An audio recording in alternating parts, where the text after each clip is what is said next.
Griffin the Griffin by BlackWing. Chapter 42. The Tricks to Success. So then he says, "Trix, torch this shit!" And I say, "With pleasure!" And throw fire all over the place. It burns for maybe 5 minutes with a huge gust of air coming in, bringing all the dust with it. We finally get in the main chamber, and a spider 30 times his size grabs him with a web line like it's fishing. You should have seen him scream like a little filly. Who would have thought that he'd be afraid of spiders? Rainbow Dash laughed. For all the mockery I faced in Ponyville, she was just as big a braggart as I was. Well, the difference being she could back it up, but still, she knew the value of a good story. So it drags the both of us up and covers us in web. He held his sword out in front, which was lucky because the spider's fangs hit it instead of him. We both ran out of air really quick and passed out. Next thing you know, we wake up by a burning spider corpse. Then Gilla tells him he's got a spider on him, and he tells me to light him on fire. It was hilarious to see him running and freaking out. Well, let's just say that after that ordeal, I'm afraid of spiders now too. But him, he's petrified. I can see why. Nasty little things. And that one wasn't so little, Rarity added. So, having fun at my expense, I see? Griff walked in. Naturally. Let's not forget, you passed out from the spider as soon as it grabbed us, he mocked, making me blush. Hey, outside, what did you mean by what you said? The Rainbow Pegasus asked. What do you mean, what do I mean? It's pretty obvious. The reasons you don't have a cult friend is because nobody can keep up with you. If you were to get a special someone, you'd have to slow down, which you don't want to do. It's one of your main drives for getting into the Wonderbolts. They're the only ones with even a chance of keeping up. Which reminds me, when are you going to join them? He asked. Well, I'm waiting for them to notice my awesome skills, she replied. I don't get it. I mean, after pulling off the rainboom and saving their lives, which everyone saw, how could they not accept your application? What application? Audible face hooves all around. They're a branch of the military. They can't just show up and take you. You have to apply to them. You know, paperwork, Griff explained. You're kidding me! This entire time, that's what's been holding me back? Yep. Rainbow Dash is currently the title holder of the most dense pony in Equestria. Well, it's not like you could join them right now anyway. You'd have to leave all your friends in Ponyville. That, and they probably couldn't handle you. What's that supposed to mean? She got a bit defensive. It means they fly in formation and you'd speed ahead of them. No, the other thing. Oh yeah, the Wonderbolts will travel all across Equestria, and you'd have to go with them. The time will come when you'd have to choose between your dreams and your friends. I never thought of that. Rainbow now seemed a little depressed. Oh, nonsense. No matter where you go or what you'll do, we'll always be friends, Rarity piped up. True. Dashy here is so fast she could just make it to and back from Ponyville in no time and pop in for a visit whenever she wasn't busy. But what about the rest of you? Rarity, what if you were suddenly given the offer to move to Canterlot and to make dresses for the creme de la creme of the elite? What would you say? Would you leave your friends behind and follow your dreams, regretting it as you drifted apart, or would you put your career on hold for the sake of your friends? What about Twilight? If she was given the chance to teach at Canterlot Academy, Fluttershy would stay at Ponyville because she's too attached to the forest and the animals. Pinkie would stay there because all her friends are there, and Applejack would remain there because that's where the farm is. And pretty much nothing could pull them away, Griffin stated.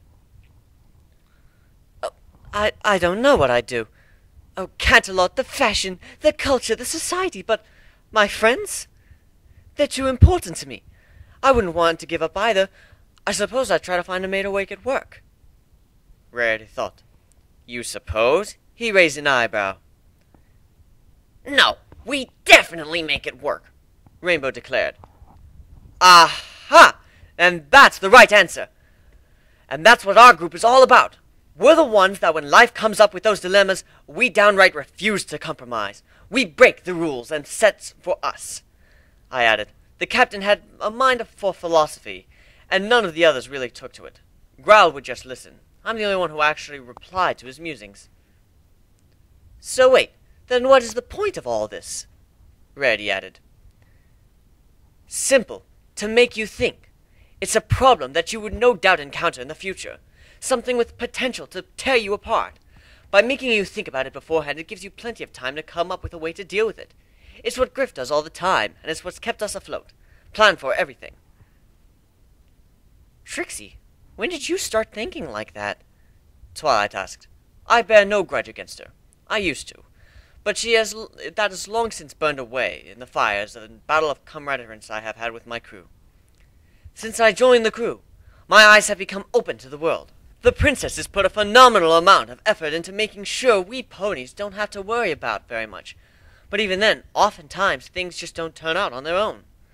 My time with Griffin has made me learn that if you want something to turn out a certain way, you have to set it up so the pieces fall into place with a slight nudge, then force them in. As his rider, we have a pretty close relationship, and we share our thoughts. We have to be on the same page to work together, I explained. That must be comforting, having some pony that you are in tune with, she replied.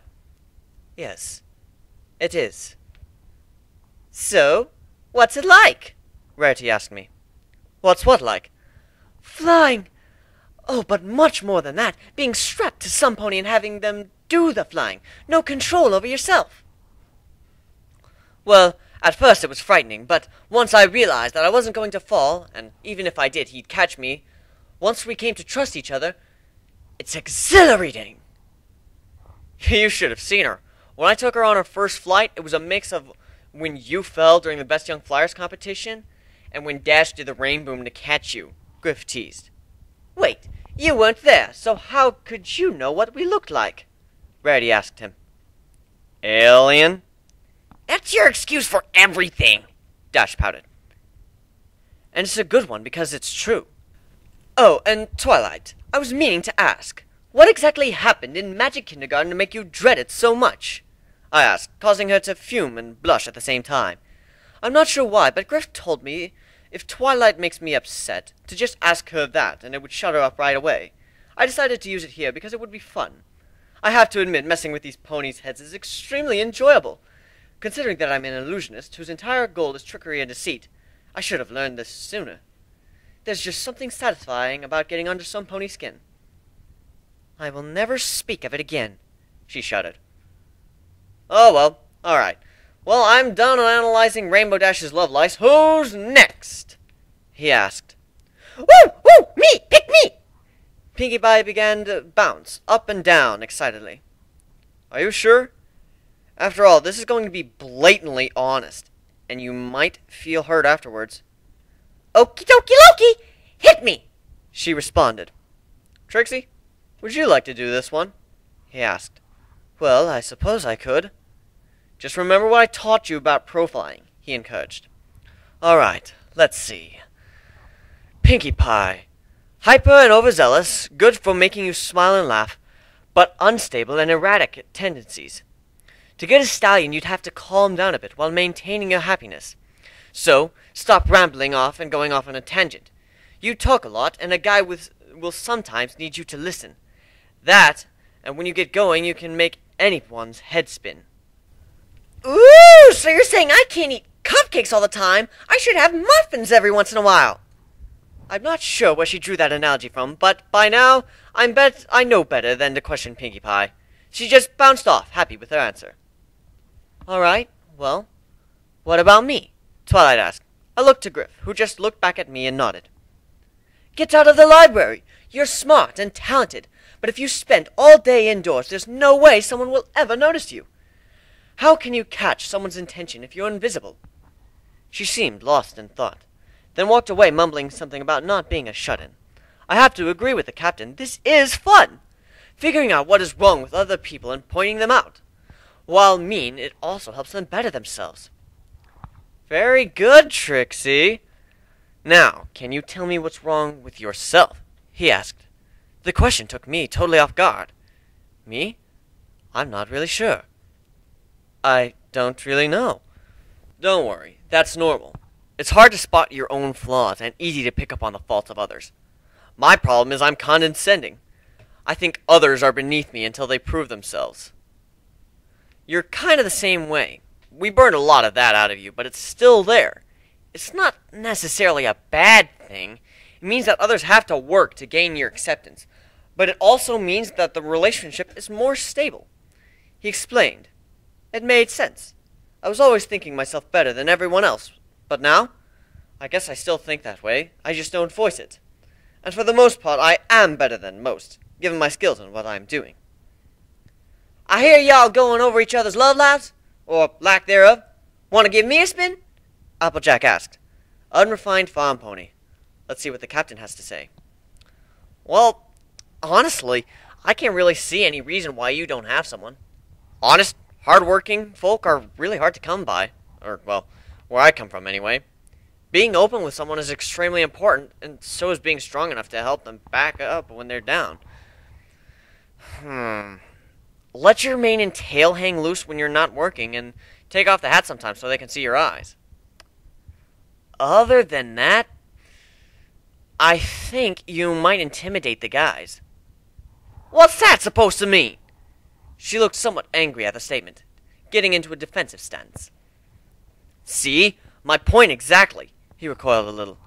You need to be strong, but gentle at the same time.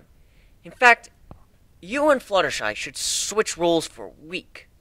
It would make you more sensitive and her more confident.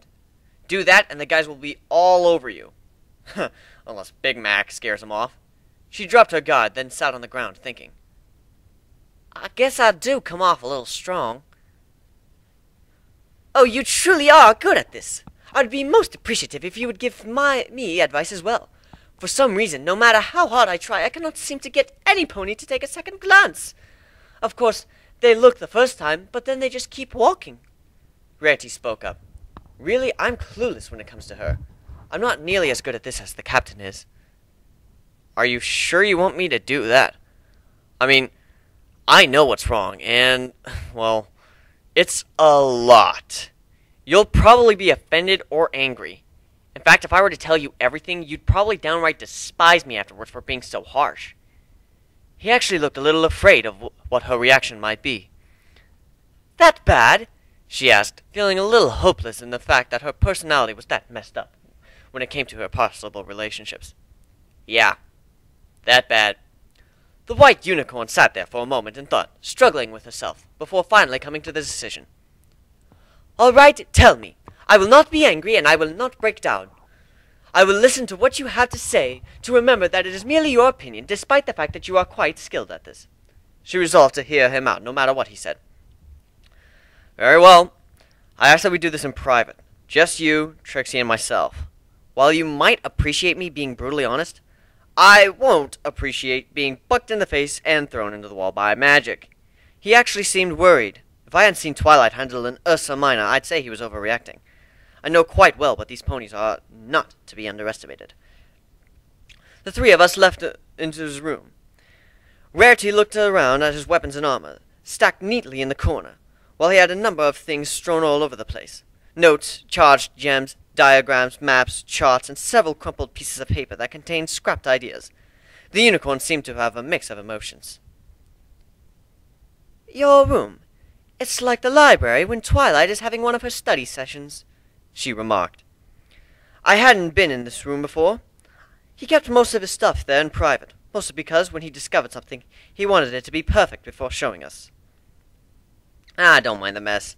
I do a lot of thinking about things. Hold on. Oh, let me just... He grabbed a piece of blueprint paper, covering it as he did, then rolled it up and put it in a chest, which he then locked. Apparently, he was working on something he wanted to be a surprise. All right, now take a seat. I'll be doing your review while Trixie takes notes, he said, passing me a piece of parchment. Really? It's so bad you have to take notes? She proclaimed. I'm beginning to think it might be hopeless, the way you carry on about it, she said, making an overly dramatic pose. Yes, just as Applejack has very little wrong with her in that regard, you, being the polar opposite, have a lot. All right, and that's the first thing, Trix. What do you see? he asked. Overly dramatic? Correct! Guys don't like a drama queen, prone to flights of fancy and over-embellishing their problems.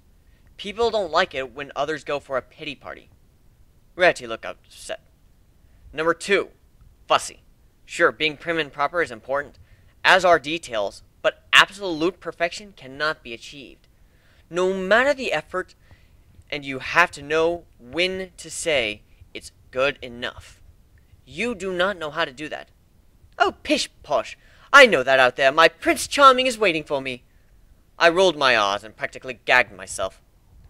Number 3, unrealistic. You went after your Prince Charming with blue blood, and look at how that turned out.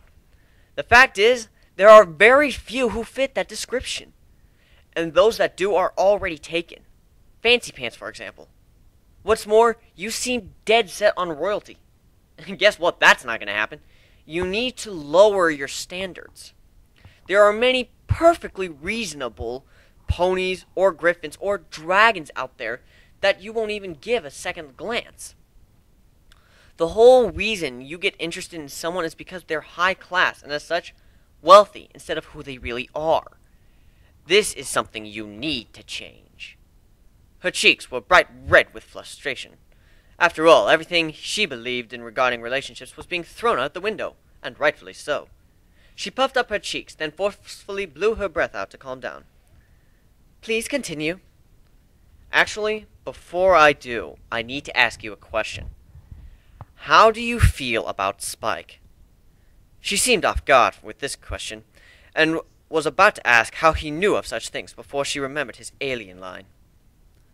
Well, I really don't know. I mean, he's sweet and helpful, a true gentle colt, but at the same time he's a dragon. And what's wrong with being a dragon? I asked. Well, nothing per se, but he's a baby dragon. By the time he grows to maturity, I'll be far older than I am now. What's more, he'll be far larger than I. It just would not work out, she explained. Have you told him? Heavens, no! How could I?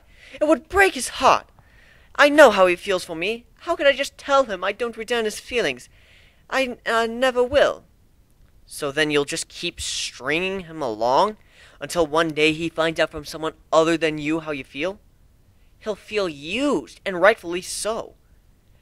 He'll still have to face the heartbreak, but knowing that he didn't waste years of trying for the affections of someone who would never return them, and that they knew it this whole time, it would make things more painful. Considering all he's done for you, you owe him a solid answer. Yes, it will hurt him to be rejected, but at least you'll still be friends. It would hurt him so much more being lied to. Tell him how you feel. You owe him that much. I can't. I can't do that to him. And that's the 4th thing, indecisive. You can't make a difficult choice. You avoid making necessary moves because they'll hurt. Overall, it means you don't trust those close to you to handle what you tell them. Like with Fluttershy and the modeling thing, you couldn't bring yourself to tell her, and look at how that turned out.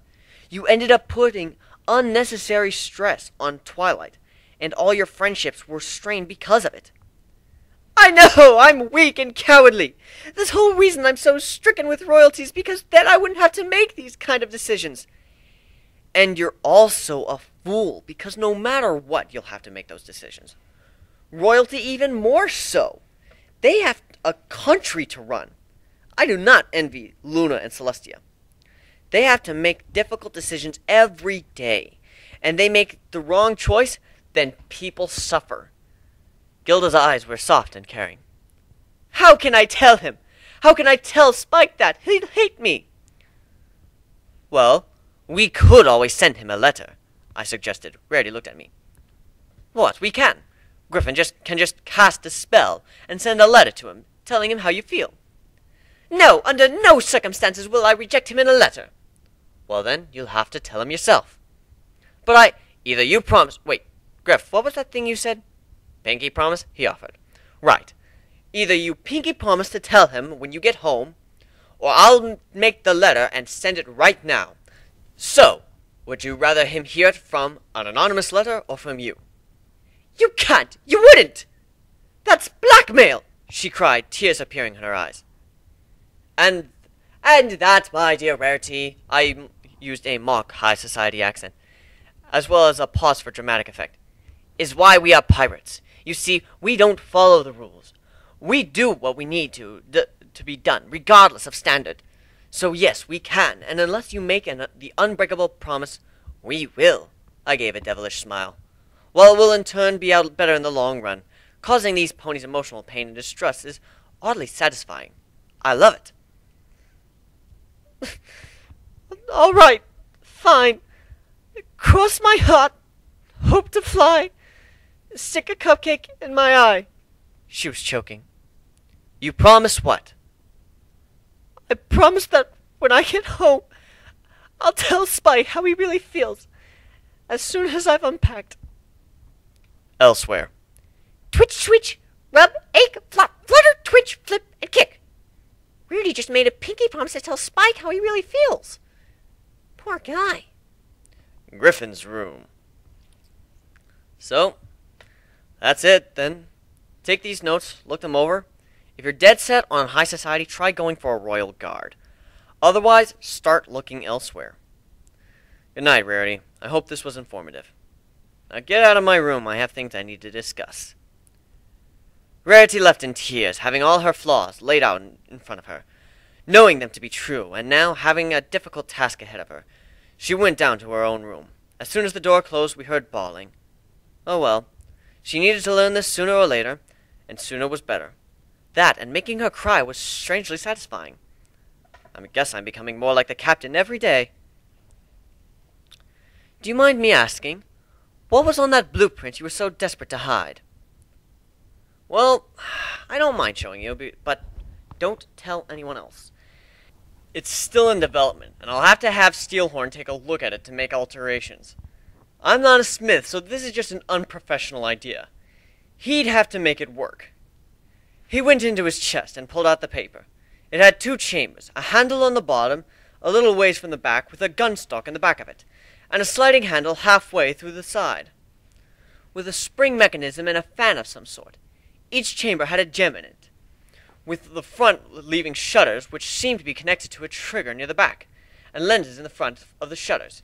He smiled brightly. I had no idea what the hell it was. I'm not an engineer. Mind explaining it? Well, I found out that the ship runs by having a natural generator of a gem give magic energy to power gemstones dissolved into water, which was then pumped to other gems for their function. I saw Steelhorn's design for the weapon he was building on the ship, so I decided to make a smaller version of it. A charged gemstone in the chamber near the back provides the energy, pulls the spring-loaded handle and the side to turn the water wheel mechanism inside, pumping the solution through the hoses. It comes in contact with the flat bottom of a triangular gem, which then gives off light via lumen, which, when the trigger is pulled, opens the shutters and pours light through the lenses, which is focused into a beam.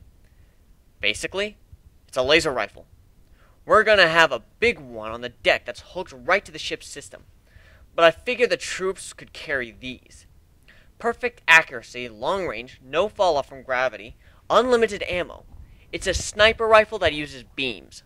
For closer range, they could just hold the trigger down and continuously pump the side handle, making it a super soaker. But with lasers, as long as they keep pumping the handle, the beam will keep going, he explained. All the technical stuff went over my head. So he said in layman's terms, when you put light through a magnifying glass, but more powerful and portable. Well, why didn't you say so in the first place? By the way, when the heck did you have time to come up with all this? Well, when I was lying in bed recovering after I'd woken up, Steelhorn came down and showed me his plans for his laser cannon he's building up on the top deck, so I could give it the once-over. Part of the deal was since I came up with the idea, he'd show me the plans for any innovations first, then give me the once-over. Then I was allowed to sleep in my own bed, but not allowed to exert myself, so I was bored half the day, and I drew some sketches, which you see decorating the floor. It's not finished yet. I spent my spare time over the past 2 days drawing up proper blueprints. Although, I'll have to change them once I get the crew's measurements, and I expect that the Minotaur will be making his own modifications to them, since he's the smith and will actually be making the things. I finally finished the first draft, maybe 20 minutes before the party started, which is why I forgot to put it away. We won't be able to build them till we get more gems and supplies and whatnot. But when we do, we'll have a properly armed army in terms of both melee and range. He was almost fanatical when he spoke about his design. It wouldn't be a stretch to say he was obsessed with it, an idea all his own. Can you imagine it? 10 small beams from the Romac, picking off enemies, as well as the one large one, and the cannons operated by the Lemko from bombardment, all firing off the ship at once? What a sight that would be. And if we deploy them somewhere, all 40 of them become capable rangers. It's just point and shoot, no kickback. The easiest gun ever made. Maybe we could even give you a bigger one to use while riding me, since you aren't really good at all the offensive spells. You could just charge the gem yourself, snipe at an enemy, and then we disappear. Of course, you'd have to get more magic endurance. Can't have you fainting when I need you. By the way, those blue potions are there for you too, you know. Feel free to use them as long as you save one for me. Will it work, though? I mean, it sounds really useful, but will it work? I'm just the idea man. I come up with all the crazy stuff, and I get you guys to make it possible. Whether or not it works will be totally up to how good Steelhorn is. Considering the fact that he's built the ship all on his own, or with at most a skeleton crew, I'd say there's a pretty good chance of it panning out. And if it does, our enemies won't know what hit them. Walking down the street one day on patrol, a flash of night, no sound, the guard next to you drops dead. There's no blood because it burns the wound shut as it makes it. You turn around, the beam hits your armor. If it's cloth, lighting you on fire. If it's steel, melting it to your skin. No matter what, it's gonna hurt, and it can be fired from out of visible range. Explaining this all to me, how it could work, the strategy, operation, benefits, he did so with a maniac gleam in his eyes and a wicked grin. He got great enjoyment from designing weapons which could be used to kill others in a war. And the strange thing was, I was smiling right along with him. I'm not sure when I changed, but when I decided it was all right to kill, I'm not sure when I actually started enjoying it. Sometime after we saved Blue Blood, but before the bar massacre. I liked killing. I liked helping him kill. Fighting the dragons was the scariest thing I ever did, and I loved every second of it. Now, going over weapon designs that would let us kill more effectively, it was enjoyable. We were having fun plotting the deaths of others, and I had absolutely no problem with it. Griffin once told me there are 2 types of killers, those who sleep at night and those who don't. We had both taken lives, quite brutally, and while I can't vouch for the rest of the crew, we both slept like the dead.